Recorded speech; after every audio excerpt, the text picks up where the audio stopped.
Hello, everyone, and welcome back to the Relationship Circle podcast. I'm your host, Beck Thompson, and this podcast is all about showing you how to stop running in circles, ditch those dating games, and let your inner compass lead the way. Today, we've got Lauren Fondriest on the podcast. Welcome. So excited to have you. Thank you so much. So let me introduce you. Lauren is a women's dating coach who helps single women who are ready to find their dream partner but are struggling with dating. Through one-on-one coaching, Lauren supports women who have created their own amazing, vibrant lives to date with confidence and intention to find the love of their life. She's a certified coach certified through the International Coaching Federation and is fueled to help women date intentionally after experiencing her own struggles in dating before meeting her husband. Oh, I'm so excited. Yes, I'm so happy to be here. And everyone could probably hear that I have a cold, so apologies that you have to listen to a podcast with someone who's a bit nasally. But we'll get through it. I said to Lauren just before we jumped on, I might cough and sneeze a million times. Let's see how we go. But poor Lauren had to move already from last week to this week, so I wanted to get it done and get this podcast out there because I'm just so excited. So Lauren, I know we were going to jump into talking about like how to help women date in the early stages of dating. And I think this is so important because it's often the area where a lot of people kind of get stuck or don't make it past or sabotage, or it just feels like this real hard spot for people to get through. So I'm really excited that we're getting into that. Tell me about your experience of like working in that space and what you notice with women that are, in the early stages of dating with people. Yes. Well, I'm happy to start by sharing my own story with those experiences. Between age 27 and 33, I was single for a period of 6 years and actively dating for most of that time. And I was constantly swiping on all the dating apps. I was going on hundreds of dates, and I was stuck in that cycle of going on 1 date, 2 dates, 3 dates, getting into a situationship, and realizing along the way after many, many situationships that there had to be something different that I could be doing. I'm the common denominator in these situations. And even though, I think I'm a great catch and I have a lot of love to give, but I wasn't getting the outcome that I was looking for, which was a committed relationship. So I had to take a step back and say, how can I approach dating differently to get to the outcome that I'm looking for and find a partner who wants to commit to me? And so much of that is shaped just in those first few dates in how you're showing up to those. Yeah. I mean, firstly, huge that you didn't go into that space of, which I know so many people get stuck in, dating's rubbish. This is so hard. This is like dating's changed so much and this is horrible and I'm never going to meet anyone. And like, what's wrong with all the people out there? And like you really flipped it on like, what am I doing wrong? Like, what can I change? Because I'm the common denominator here, which is really cool. Thank you. Yes. And I will totally admit, I'm human. I had all of those thoughts along the way, like everybody does. And somewhere along the way, I realized blaming other people isn't working. It's not helping me. So how can I reflect on my own approach, my own mindset and behaviors in dating to be able to approach this in a better way? Yeah. Okay. And so what did you find, like when you did that reflection on yourself, what was happening? Yes. So much of it is about self-worth and dating from a place of empowerment and higher self-worth. I realized I was giving up my self-worth and self-esteem to the guys that I was chasing after. And that wasn't serving me at all. It really took a toll on my mental health. And if I could go back and tell my younger self, I would say, do not outsource your self-worth to someone who's not actively choosing you. Yeah. So how were you doing that? Like, how did you know that you were outsourcing your self-worth? Well, I think I have the language now in hindsight, and maybe I didn't have that same language or understanding at the time. But what I realized in my final situationship was that I said that I wanted a committed relationship, not to him, but in my head, I knew that that's what I desired. Mm-hmm. But I was tolerating behavior and relationships that weren't in alignment with that. Yeah. And what ultimately became my line in the sand, my energetic up level is what I call it, is that I said, if this is what I really want, a committed, loving partner, I have to say no to anything that's not that. Massive. If everyone didn't hear that, Yes. You need to re-listen to that line. It's huge. You can't say you want something. I say this to my clients all the time. You can't. It's like I'm not dating, right, but I'm trying to get fit. So I say it all the time. Like if my aim is to get fit and gain muscle and go to the gym, then I can't sit there and eat fast food all day long and expect to get the outcome of getting fit. Like it's in opposition to what, it doesn't mean that I can't have a chocolate or, whatever I want, but like you really have to be in alignment with your goals. So like it's really important to, if you're wanting that committed relationship and then you're accepting relationships that aren't committed, that's not in alignment with the goal. So I don't know how you expect to get to the goal by that path. Even if you're I'm fine with women just sleeping with people, like absolutely fine with that. But make sure the men are respectful. Make sure the people are respectful to you. Make sure they still have the values that you desire in a relationship. Can't choose someone who's going to treat you like rubbish, even if it's just for sex, right? Like I think it still needs to have the values in place there. Yes. Values are important there too. Yeah. And I think, when you start dating, let's say you're going into date 1, date 2, so often I find that women and men are afraid of having these courageous conversations to actually specify what they're looking for and ask their date, well, what are you hoping for out of dating? Yep. And even though those conversations can feel scary, my theme these days is do it scared, do it anyway, because that's what will help you date with intention to be able to find a partner who's on the same page about where they want to go in dating.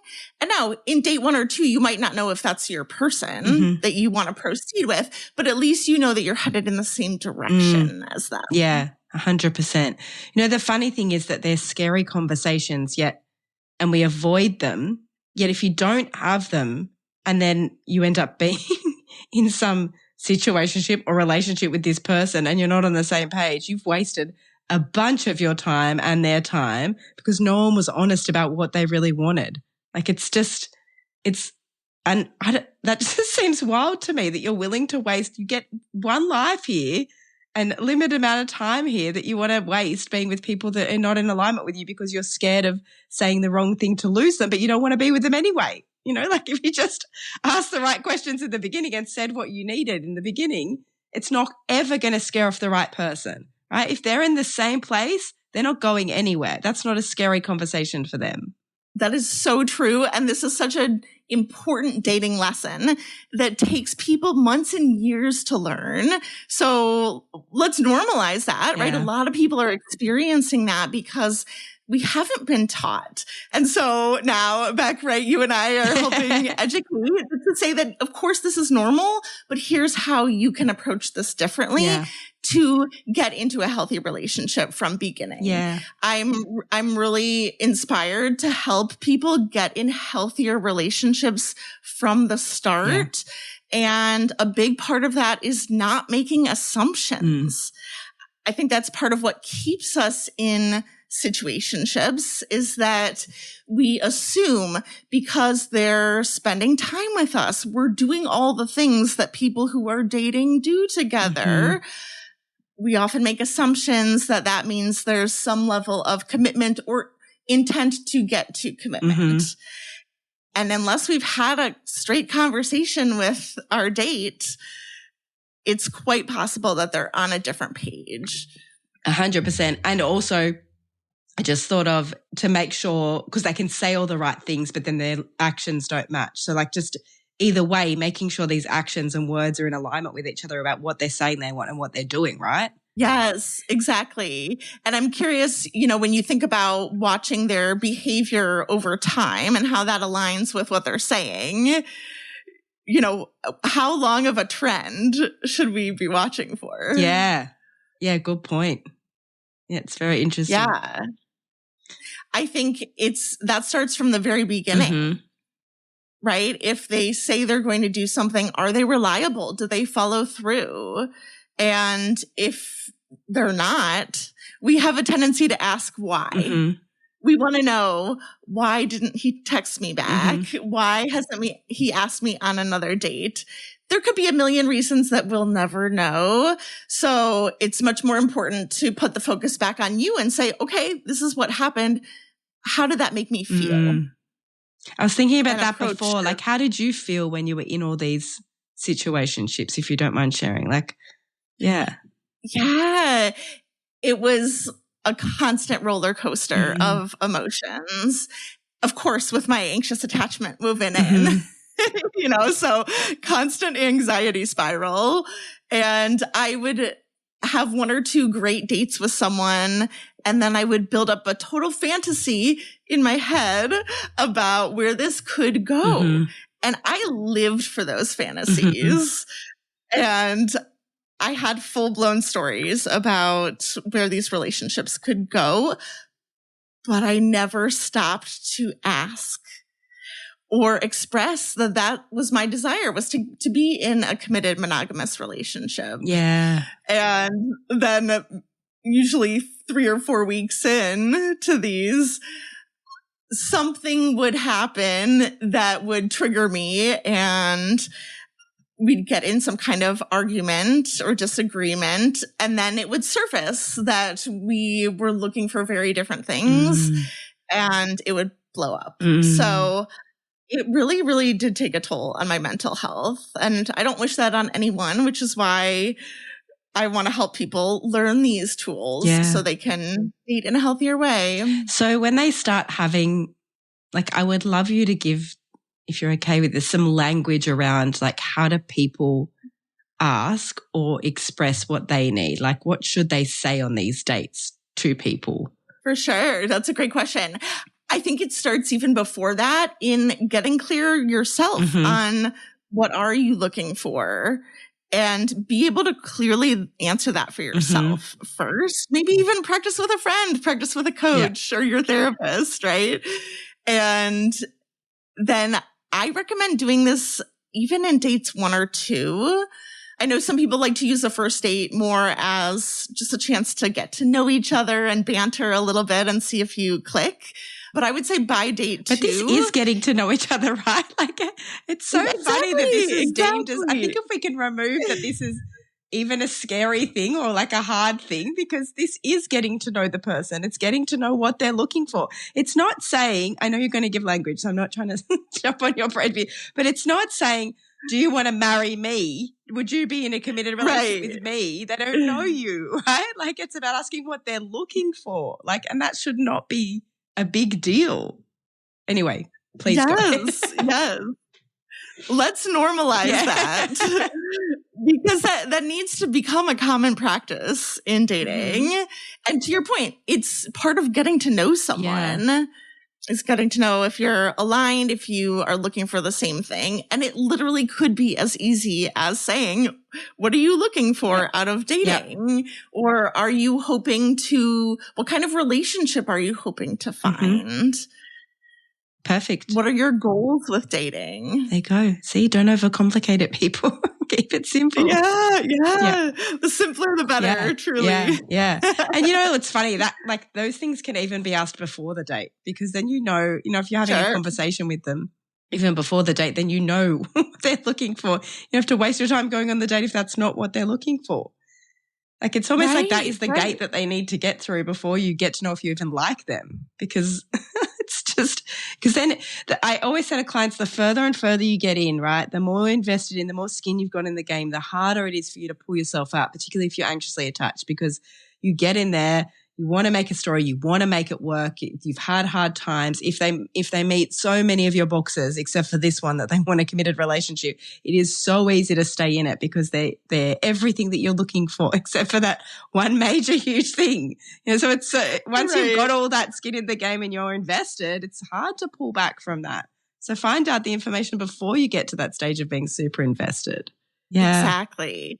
Exactly. It gets harder and harder the longer you get in it because you're building more intimacy, which to many women feels like that emotional intimacy and that attachment. And maybe we correlate time spent with building commitment, whereas sometimes men can continue to spend more time with someone just because they're having fun, they're enjoying it. And that may not equate to building commitment in the same way. Now, I realize those are generalizations and everybody's different. That's why it is important to ask and have those candid conversations. Yeah. I mean, that goes back to the assumptions that you were talking about earlier, right? Like it's... Exactly. Yeah. So tell me about other steps that people can do to kind of proof themselves or like make sure that situationships don't happen for them, because I know this is it's a common theme with my clients. I don't know if you're seeing it with yours, but it's like people getting stuck in these situationships over and over again.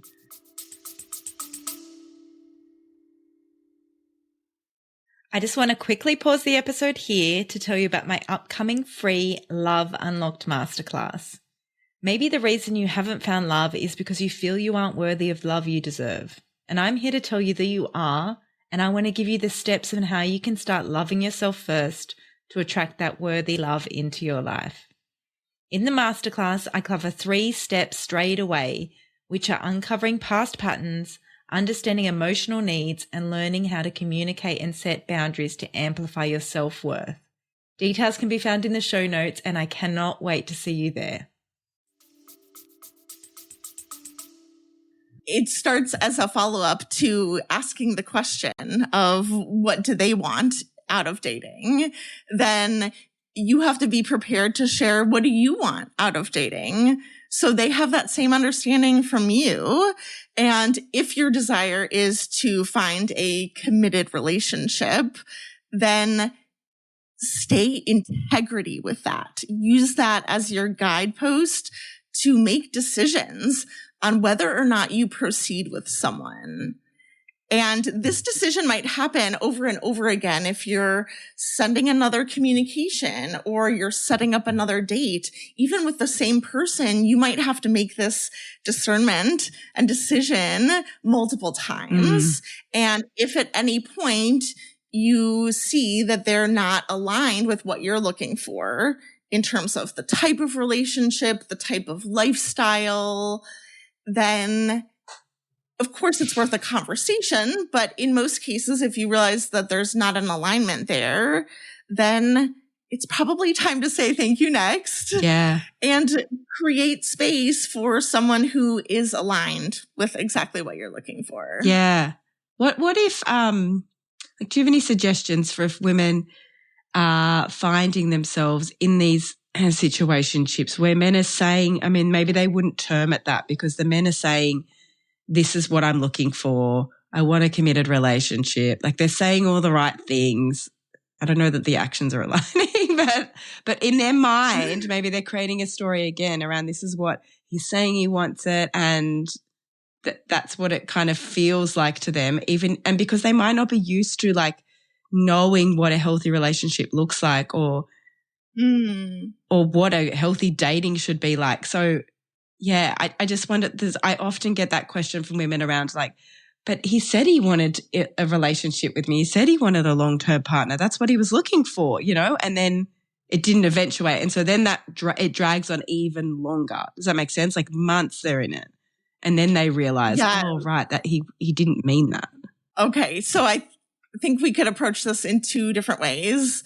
The first being looking at his behavior and again, seeing if it matches up with his words, right? We can all say that we want something, but if we're not actually showing up in that way, there's probably something blocking that, something getting in their way.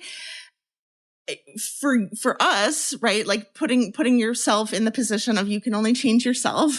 The way that you could approach this is again with having a conversation and even saying, hey, what I would really love in dating is more frequent communication or going on a date at least once a week, right? Being clear and specific about what your needs are and having conversations to get on the same page about what do you want dating to look and feel like? What do you want a relationship to look and feel like? The beauty of this is that we get to define that together. Mm-hmm. And those can be such rich conversations if you take that scary and courageous step to open the door to have those kind of conversations. Yeah, 100%. And I'm just thinking about a few clients who got stuck in the situation. I think the common denominators for them often were that they were making a lot of the effort. Like they were always going to the guy rather than him coming to them.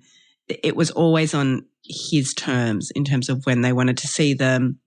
And there wasn't much progression in the relationship. So it was either like going for dinner and drinks together or sleeping together at someone's house or only seeing each other at night, or there just wasn't much progression in terms of, of the relationship progressing beyond the one thing. That's how if I look back at the common denominators for the clients that I know that have gone through it, that's what I think. Is that similar for you? I think that makes sense. I can definitely see that. And again, that's where the conversations come in because we all have our own stories about what progression looks like or what we envision the ideal next step to be. Yeah. And again, unless you've had a conversation to share that expectation and see where they stand around that, it doesn't do us any good to be silently in pain and just waiting and hoping and wishing that these things would happen. Nobody's a mind reader. And that's why it's so important to be really clear and feel empowered to share what you do want at every single step of the relationship. Yeah. Okay. So let's fast forward to you no longer in situationships and you're saying what you need and want. Like what happened for you then? What happened when you started dating more intentionally and expressed what you needed? Yes, I actually met my husband right after I made that declaration. I mean, finally, the universe was like, "Okay, you're ready. You can meet him now." And truly, it has been such a growth opportunity for both of us. We're both very growth oriented. That's one of my top values. That's something that I really, really wanted in a partner. And I'll admit, I don't think I even knew that I wanted that beforehand because I didn't have the benefit of a dating coach to help me through all of this. So I've figured out a lot of this looking at it in hindsight. But when I met him, it was very clear from the first date that he was willing to have some of the conversations about mental health or our fears, our hopes, our dreams, right? That I wasn't having those kind of conversations on my other dates. Yep. And so it became clear to me right from the beginning, okay, he does feel so much more aligned because he's willing to go deeper in conversation and be more vulnerable and also match my value system better. So how did that feel in comparison to the other times when you were kind of staying surface level with these guys? Yeah. Oh, I remember describing it as like it felt different in all the right ways. Oh. Like I felt seen and understood. I felt like he was curious about me and actually wanted to get to know me. I had been on so many dates with men who talked about themselves the entire time and then said, "What do you want to know about me? You can ask me any question." Nothing. Like, why don't you ask me a question? Yeah. So I was used to not having reciprocity. Yeah. I was used to dating guys who would not match my level of energy or effort or desire or interest that I was putting in. And when I met my husband, all of that changed because I showed up differently. Yeah.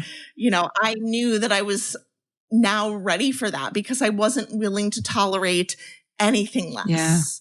And I think that brought me into the relationship in a higher level of self-worth, knowing that it absolutely is possible to find and create the relationship and the deep love that I was craving. Yeah.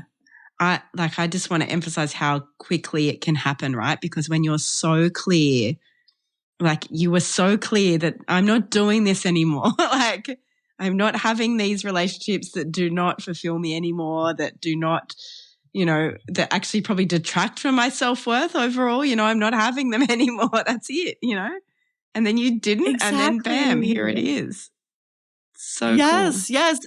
And I love sharing this as evidence for people, because so often when we're in the trenches of dating and really struggling and not seeing it play out the way we want, sometimes we lose belief and faith that it is possible. And then that's when we start scaling back. Oh, I just want someone nice and normal. Yeah. Or then we start settling. Yeah. And we are not here to settle. Yeah. I really feel so strongly that people can absolutely find the incredible love and relationships that they're looking for. Yeah.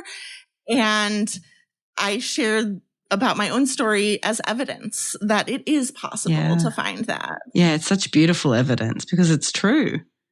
It's true. Like I work with couples as well. And so I try to remind my single clients all the time, because I'm like, I work with the couples that didn't do this work before, and it's not that I don't want them to be happy, but God, it's a lot harder when you're not aligned on your values, when you're not in the same direction of life. Like it's really tricky to make it work. So like you think the conversations are hard now? Like you wait. If you get in the wrong relationship and you settle, wait for those hard conversations, because they're going to be, you had kids in, a house in, they're a hell of a lot harder. Like these conversations, they're not hard. Right. Yeah. Yeah. And just what you described is how this plays out over time. Mm-hmm.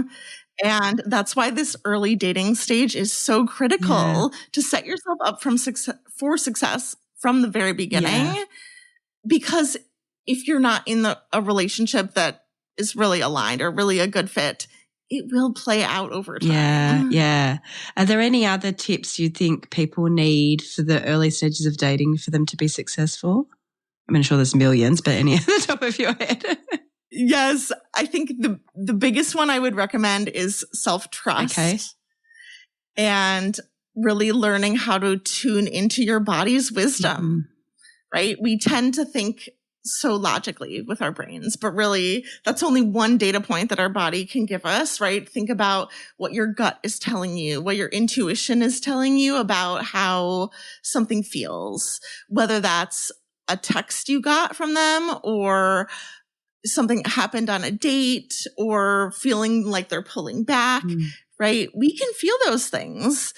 And now I'll caveat that if you're anxiously attached, right, we'll put an asterisk next to that because sometimes we over create stories on those. True, but also I think sometimes the superpower of anxiously attached is that you actually are more heightened in your awareness. So like you can pick up stuff earlier. You've just got to trust that, right?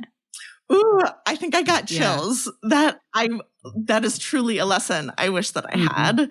Because I am very highly sensitive in that way and I pick up on things earlier. And exactly to your point, if I had known that, if I had actually trusted that wisdom from my body, I would have avoided a lot of heartbreak. Yeah. So really trusting yourself, being able to tune into your body and say, how does this feel for me at every stage of dating? And if it doesn't feel good, maybe it's not the right fit for you. 100%. I mean, do that if you want to practice that now, like do that in every stage of your life now. You go, because we know, from a little kid, right? And it just gets, I don't want to say beaten out of us. That sounds horrible, but it gets trained out of us to not trust our intuition, don't.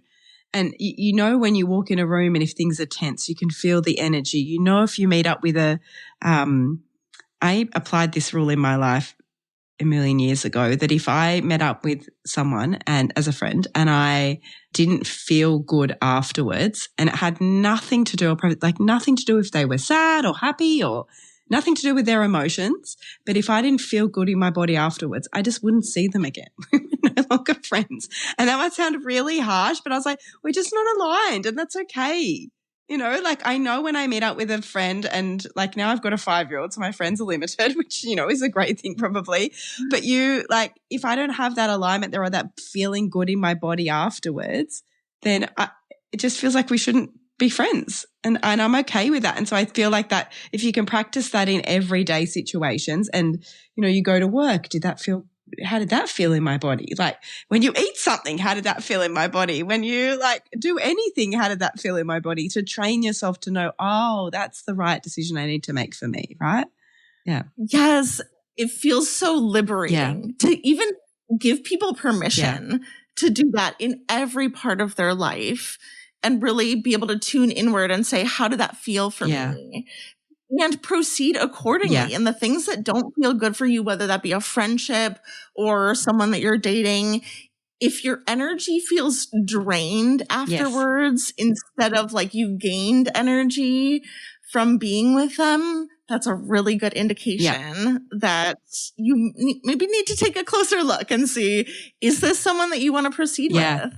Totally. Yeah. And even like, it's funny because I remember when I was going through this, realizing this, I don't even know what made my brain realize this, but I tested it. So I'd go back to those friendships where I'd felt drained and think like, you know, was I making that up? Or like, what was going on? Were they sad? What was I thinking that made me feel drained from it? And I'd feel the same again. Like it wouldn't ever change, which taught me to trust the first time. Right? You don't have to go through it 30 times. You have to go on 30 dates with these men to go like, oh yeah, this is not good. I don't feel good in my body. You know, he might be saying all the right things, but I don't feel good. And he might meet all of my list and I don't feel good, right? Like I say to everyone, I don't care about your list if your intuition says no. Like that needs to be trusted above everything. Exactly, above everything. Because so often we're absorbing input from our mom or our best friend. Give him another try. Don't be too picky, right? You don't want to be single anymore. You need to settle. And that's not helpful when it means that you're muting that inner wisdom that your body is already telling you if this person isn't right for you. So truly, it feels so much more empowering to literally take your power back and learn to trust what your body is telling you from the beginning. Oh, that's so beautiful. I feel like we need to end on that because that was such a beautiful sentence. Thank you so much, Lauren. This has been so amazing. You tell everyone how they can find you and work with you and follow you and all of that. Everything will be in the show notes, but tell everyone verbally. Thank you so much, Beck. This has been such a pleasure to record with you. I support women through one-on-one dating coaching, and you can find me on my website, laurenfondriest.com, as well as Instagram at Lauren Fondriest. Such a beautiful name, Lauren Fondriest. I feel like I'm going to be saying it all day. Lauren Fondriest. Thank you so much. I hope you have a beautiful day. You too. Thank you so much for listening to the show. If you got value from this, please don't hesitate to share with a friend so they can get value from this too. And don't forget to hit follow so you don't miss an episode. It's also how I keep this podcast alive.